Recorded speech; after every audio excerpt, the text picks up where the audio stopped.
Thanks, sir. Hello, everyone. This is Ravindra Kamampati from the Infosys team. I'm really glad to be a part of this team to work on the project on virtual team management. And today I'm going to present the session on communication risk management, engagement health check using metrics, typical team structure in virtual teams, and myths of virtual teams. So these sections I'll be covering as part of the virtual team presentation. And first, let me thank my teammates Adam, Thomas, and Srinivas for being a wonderful, for providing wonderful support in this project. And let me get ahead to the presentation. Okay, thank you. So communication in virtual teams, it plays a very important role in the sense that the teams are located in different places, and there is a certain amount of governance that has to be put in place to have the communication to be effective. From what we see, the communication should be at three levels. One is at a strategic level, where it involves the senior management from the client side and the vendor side involved, and which should actually provide the strategic review or strategic guidance to the relationship, and also they should also the communication should include information about what kind of initiatives they need or what kind of business value they foresee, and they also should review the relationship scorecard periodically. At a program level, the project managers and directors from the client side will be involved, whereas from the vendor side, the engagement manager, program manager, and engagement leads will be involved. They'll be meeting on a monthly basis or a weekly basis as needed, and they'll review the SLA performance, the program performance, and the individual release levels, metrics, as well as they'll also address any issues or escalations. And on a day-to-day basis or on a weekly basis, the project execution teams will meet. So that includes the team leads or managers from the client side, and program managers and project managers or engagement leads from the vendor side. So they will review the execution status of the project on a weekly basis, and also they'll address issues at a lower level, and they'll also take care of the change management.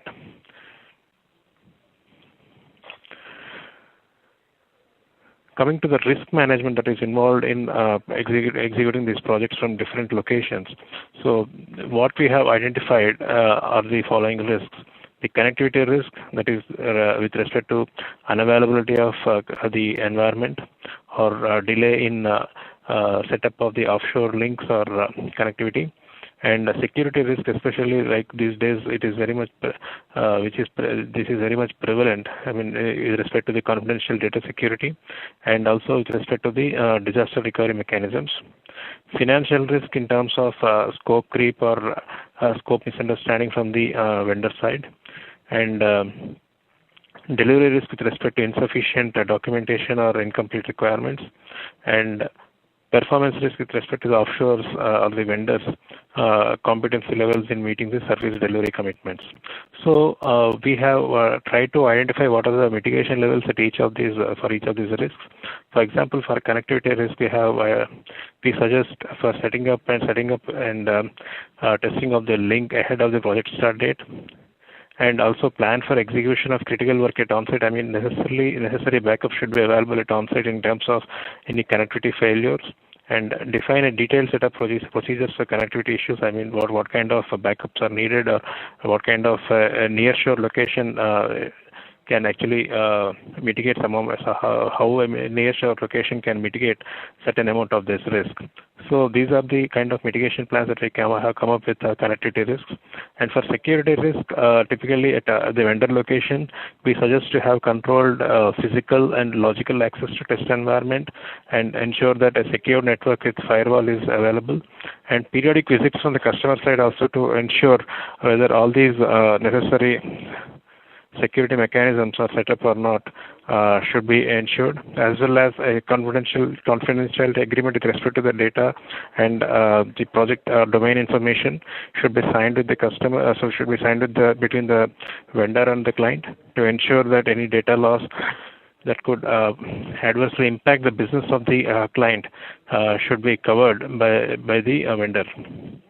And regarding the financial risk with respect to the scope creep, we would suggest recommending a change management process.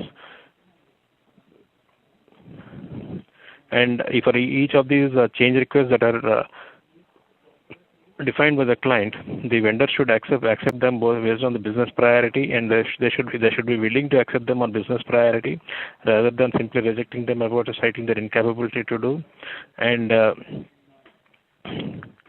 regarding the delivery risk, what we would suggest is ensure that there is a proper data a configuration framework that is set up with respect to the availability of the documents, and ensure that all the requirements are made available. For any clarifications, there should be frequent meetings between the client team and the vendor team, as well as a very clear defect management also should be set up so that to ensure the missing links in terms of any requirements are recorded in the defect management system. And coming to the performance risk, we would recommend to place a proper SLAs in place, and the SLAs should be mutually agreed upon between the client and vendor, and a proper risk and reward mechanism should be put in place. To the next slide, yeah. So these are this slide talks about a sample set of metrics and SLAs which should be mutually agreed upon between the client and the vendor. The SLAs are with respect to various parameters like timeliness or productivity or capability. Typical SLAs that we have actually seen are in terms of schedule adherence or effort deviation, or in terms of ensuring the client satisfaction through minimizing the number of defects, post-production defects. So I'm not going into the actual values or the definition of these operational metrics. What I would say, like, this is because this is typically an equation between the client and the vendor. So the client and vendor should actually talk to each other and see what metrics are of relevance to the client, and also ensure that what levels of these metrics can be baselined as the SLAs. Okay.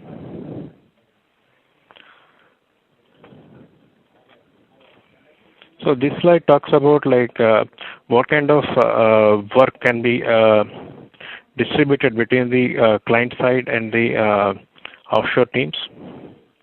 So if you see the client side or the global centers or the on-site location, typically they take up the essentials of definition of strategy and solution definition, as well as ensuring the overall program management, and ensuring backups for online testing, and any level 1 support that is needed which requires immediate attention for showstopper defects or showstopper problems.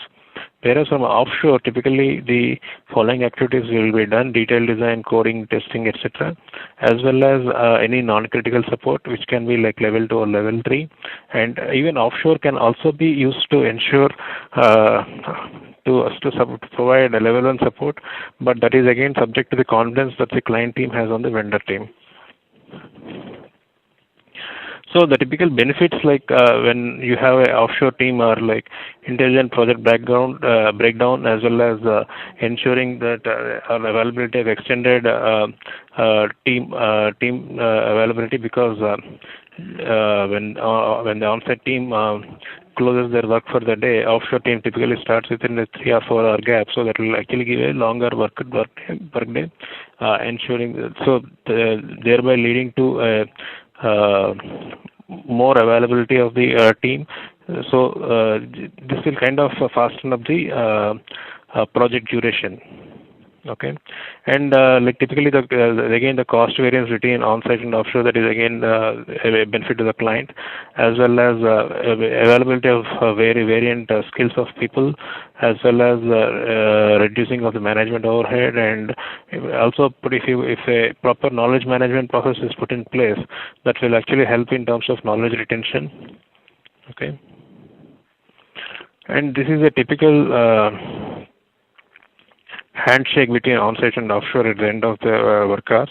If you, I mean, if you see, once the offshore work hours end at 6 p.m. in the evening, or like that is typically like almost like 12 noon at offshore at on-site.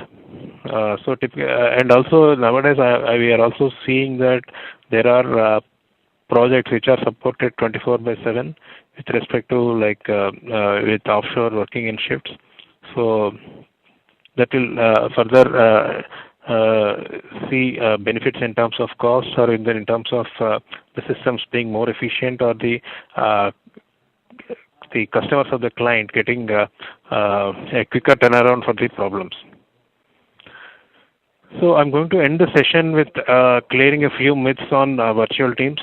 So typical myths on virtual teams could be like the client may feel that he might lose control of the project, or he will have to work with remote teams during non-working hours, and any company working from offshore.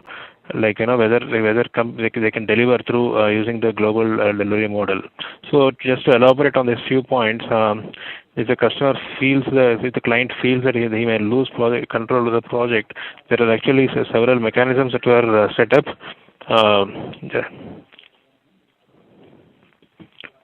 to ensure that the client does in fact have control of the project. That is through having a proper governance model defined, which includes sharing of information through a detailed project plan, periodic status reports, and also ensuring that all the latest documents or all the latest issues are escalated to the client or are available with the client. And also the other concern that client side might have is basically if the client has a concern that he might have to work during non-working hours at on-site. That is not correct, because typically a on-site team that is there at on-site will actually handle any issues or coordination with respect to offshore. All the clarifications or any issues will be resolved directly by the on-site team. And coming to the third point about any company whether capabilities of the company to deliver through GDM because of the difference of culture or difference in knowledge levels, that is again a myth, because the offshore teams or the teams that are actually operating on global delivery model, GDM actually refers to the global delivery model here. They ensure that there is a culture of teamwork, transparency, and customer orientation that is available across and transcends the geographical boundaries. And even the regular customer visits to regular client visits to offshore also can be set up to ensure to bring in the confidence that yes, there is a world-class infrastructure that is set up at offshore locations, and that there are mature quality processes that are existent to ensure that there are proper quality gateways that are available to deliver a flawless product to the client, as well as there are specific HR policies that are defined to ensure that only the highly motivated or highly capable or highly good at academic people who are good at academics and are qualified for the job are recruited. Okay, I mean, so to sum it up, like there are certain myths on the virtual teams and success of the virtual teams, but unfortunately, but most of them are actually unfounded, because that is very much evident through the success of a lot of projects which are being done through the virtual teams. Okay, so with this I am closing the presentation, and thank you all.